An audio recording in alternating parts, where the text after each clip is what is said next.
I'm gonna show you how effective Jimbo's Pure Magic Cleaner is on this rim. This is one of the best areas of the car, though this product can do multiple things for moving water spots from paint work and glass work and all over. I'm gonna show you how effective it can be on a really nasty rim like this.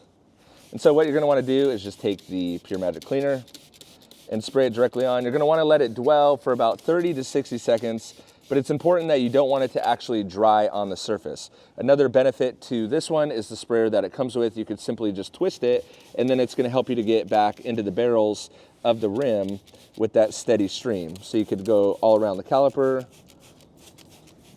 And in this video, I'm not gonna touch it with a brush, and I'm gonna show it to you as a no-touch option, and I will have an additional video on touching it with a brush. So it's not going to react or turn purple, though it does remove iron particles and all the other particles that may be in the or on the rim. It's not going to react to it and turn purple, but it does break it down. And you can see right here, I'll do a quick example of just how quickly that'll work. So I'm going to let it dwell for about a minute, and then I'll rinse it off. Okay, so it's been about a minute. I'm gonna let it rinse it off and see how we did.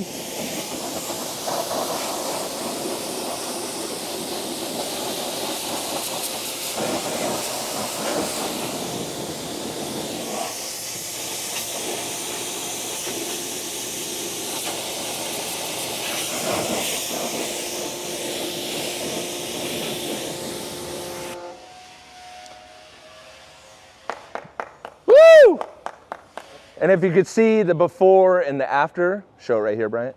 Before and after, without touching the rim, without doing anything to it, it's very, very effective. So on the rear rim, I'll show you, we'll apply it and then hit it with a brush and show you how you could get that last like couple percent if you're willing to put in a couple more percent of effort and energy.